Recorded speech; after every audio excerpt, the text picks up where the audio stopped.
Muy buenas compañeros, ¿qué tal? ¿Cómo estamos? Hoy tengo el grandísimo honor de estar con Cano, el fisio y osteópata del equipo. Y bueno, principalmente queremos tocar ciertos puntos clave que generan dolor de hombro y aportar herramientas prácticas que os van a ayudar muchísimo a solventar estos problemas e intentar remitir este dolor que es tan frecuente en las salas de musculación. Así que bueno, si os gusta, agradecemos un montón vuestra manita arriba y sin más, vamos a ello. La principal causa en este caso es que comprendemos al hombro de una manera muy simplista. Decimos, no duele el hombro, nos duele todo el hombro. Claro, nos duele aquí, es lo que pensamos, esto es el hombro. Exacto. Es siempre la molestia localizada. Entonces, lo que hacemos mal es en no entender que el hombro es un complejo de articulaciones, y precisamente ese complejo es complejo porque varias articulaciones trabajan al unísono. ¿Qué pasa? Por ejemplo, articulación por aquí, articulación por aquí, por aquí. O sea, la gente tiene que entender que no solo es esto, sino que va mucho más allá. No queremos entrar en los nombres, pero sí en que hay una complejidad dentro de ellas. Y todo esto se tiene que ver dentro de que hay una hipomovilidad versus una hipermovilidad. Vamos a ver articulaciones que van a tomar funciones que realmente no son las que deberían. ¿Qué quiero decir? Que hay articulaciones que van a ser muy hipermóviles o muy hipomóviles. Por ejemplo, podemos ver personas que están embarazadas o que son hiperlaxas. Sí. Eso quiere decir que el hombro se mueve más allá del rango articular que entendemos como normal y por lo tanto tendones y ligamentos están comprometidos. Correcto. Se extienden más de lo que deberían. Correcto. Por eso está habiendo también muchísimas luxaciones de hombro. Esa falta de estabilidad crea esas avulsiones, esas posibles luxaciones. ¿De acuerdo? Es como, para que la gente lo entienda, los E15 de tobillo. Tenemos un entorno inestable, tenemos un entorno que a veces es muy hipermóvil o muy hipomóvil y eso va a ser lesivo. Pero puede suceder también que, por ejemplo, encontremos ciertas articulaciones, vamos a hablar, por ejemplo, de la escápula, que por debilidad de los músculos que la rodean, hablamos, por ejemplo, de trapecio medio, trapecio inferior, serrato anterior, estos músculos no están activos y entonces estas personas quizá no tienen capacidad de tener una buena movilidad a nivel de cintura escapular y esta articulación suele mantenerse fija haciendo que otras compensen. Exacto. Por ejemplo, que los hombros vayan hacia adelante, que la cabeza del húmero migre y por tanto pellizque ciertas zonas, etc. Exacto. Además, todo esto lo tenemos que entender, solo estamos viendo a Paco, que es el esqueleto que tenemos hoy, como que todas las articulaciones están unidas por ligamentos. El ligamento es el encargado de mandar información dolorosa y si esos ligamentos, como tú bien has comentado, le damos una puesta en tensión, pues podemos entender parte de los problemas que tenemos dentro del hombro. Básicamente lo podemos resumir a hipomovilidad de algunas articulaciones que hace que compensemos con hipermovilidad de otras o hipermovilidad sin más cuando una persona, pues por ejemplo, es hiperlaxa o no tiene un buen control motor y va más allá del rango articular, digamos, permitido. El ejemplo ideal sería un hombro congelado. Un hombro congelado es articulaciones hipomóviles que no se mueven. Bueno, cuando hablamos de que una persona se lesiona los hombros en el gimnasio, hablamos casi siempre de una cosa común. Bueno, lo primero es que cuando se lesionan se tocan el hombro. Siempre al mismo sitio. Siempre. Y en segundo lugar, el nombre que más suena, pues hombre, por supuesto, el supraespinoso y el famoso espacio subacromial, que es el espacio por el cual el supraespinoso pasa. Lo que vamos a entender es que precisamente el supraespinoso siempre sufre de manera colateral. ¿Por qué? Hay unos rotadores internos muy potentes que tenemos más desarrollados o más acortados que crean esa rotación excesiva de nuestro húmero y van a crear una mayor tensión tanto al supraespinoso como van a reducir ese espacio subacromial. Bien, si a todo esto le sumamos, y quiero ponerte el ejemplo de persona que se apunta al gimnasio de repente, ¿no? Y él empieza casualmente a molestar el hombro, ¿no? A doler el hombro. Empieza haciendo press banca, dominadas, press militar. El primer día de rotación interna. Exacto. Se mete pues 15-20 series y al día siguiente pues está chamuscado con el hombro. Muy bien, pues lo que pasa es un estímulo que nosotros conocemos como patomecánico.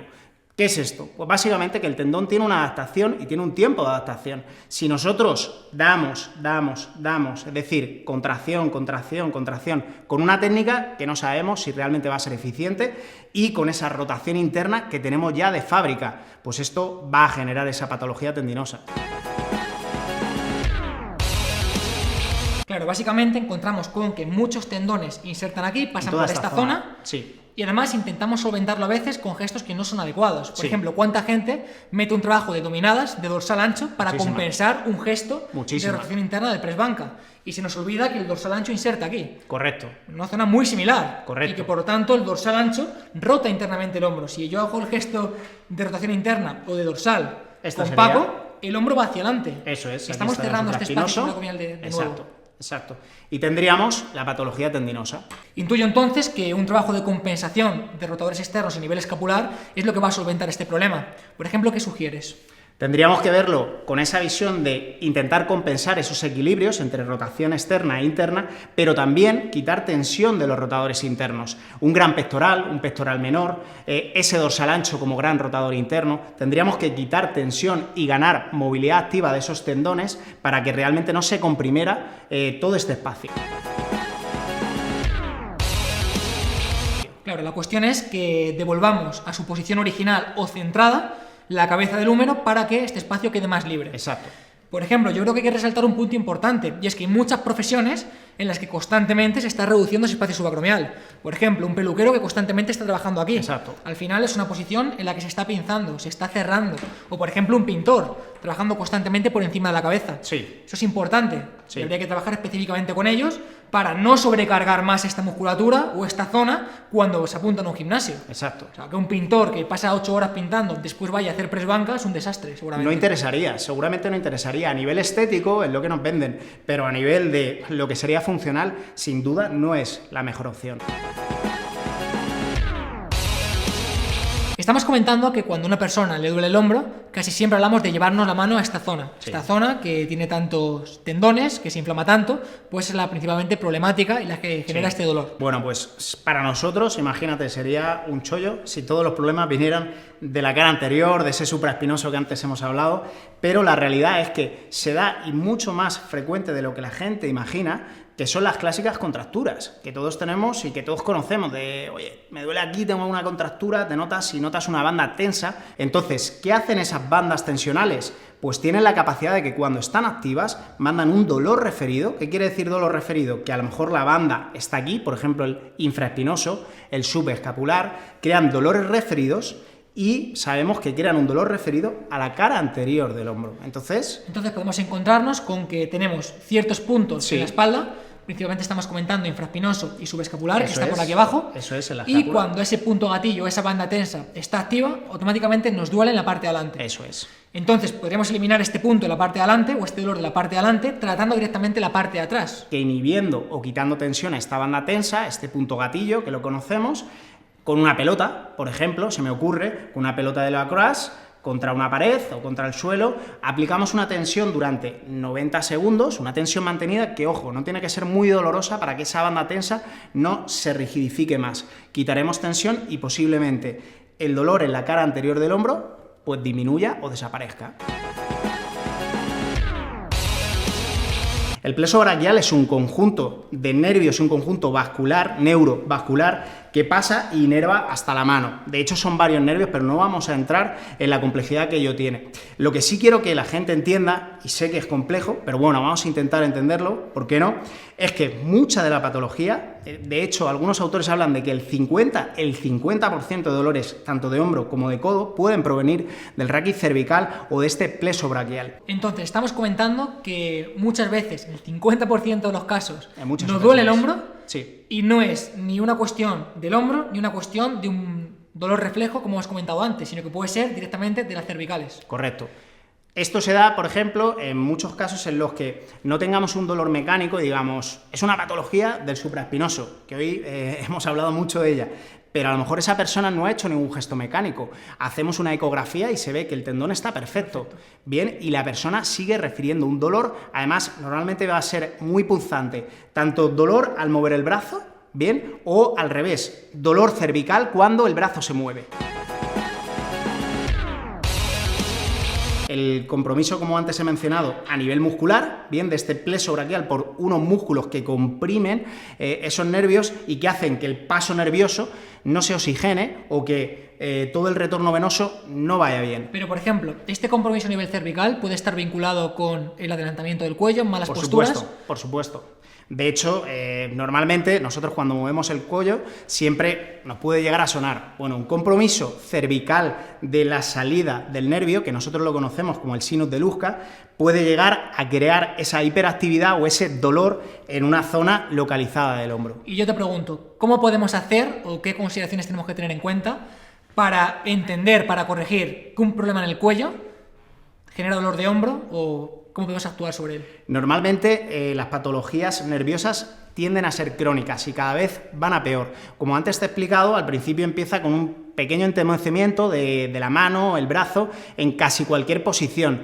Luego empieza a tener o a ser más claro con una pérdida de capacidad muscular, es decir, típico que cogemos un vaso de agua y se nos cae. Esto llega a pasar y esto viene a ser por un posible compromiso cervical o de este plexo braquial que es importantísimo tratar. Bueno, Cano, coméntame algunos ejercicios que cualquier persona pueda hacer en su casa sin riesgo para intentar movilizar estos nervios e intentar eliminar, como estamos comentando, el dolor de hombro. Muy bien, pues a nivel nervioso tenemos unos ejercicios muy interesantes que son de estiramiento de neurodinamia. Buscamos una puesta en tensión y hacemos la lateroflexión. Recordamos que si lo hacemos tumbados o tumbadas, mejor que mejor.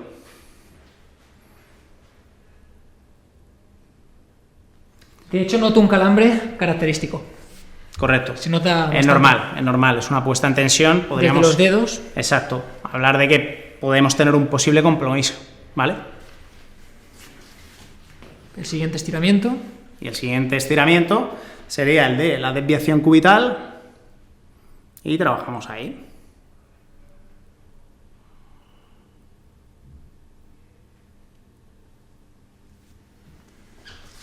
Perfecto. En cuanto a estos ejercicios, ¿con qué frecuencia había que trabajarlos? ¿Segundos? Podríamos trabajarlo directamente todos los días.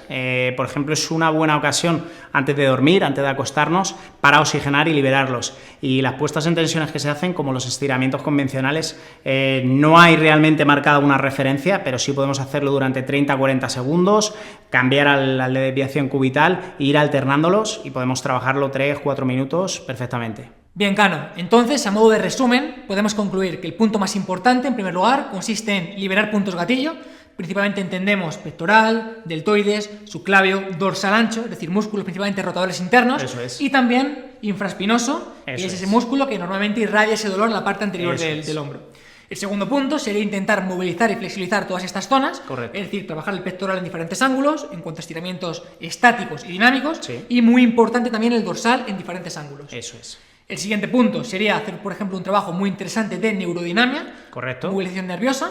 Y por último, ya para concluir, sería intentar potenciar toda esta musculatura, pues escapular, rotadora externa, etcétera, para intentar, con la analogía de la palmera, pues no compensar en esa posición a cadena anterior. Sería lo más idóneo y lo más adecuado. Pues perfecto, muchísimas gracias por tus aportaciones, gracias han sido fantásticas y esperamos que este vídeo pues ayude a todas estas personas que tengan dolor de hombro y que no saben cómo solventar. Sí. Así que bueno, compañeros, pues esperamos que este vídeo os haya gustado. Si así es, agradecemos un montón vuestra manita arriba y nos vemos en los siguientes vídeos, que comentar además que vamos a intentar indagar un poquito más y profundizar cada vez en mayor medida. Un fuerte abrazo. Gracias.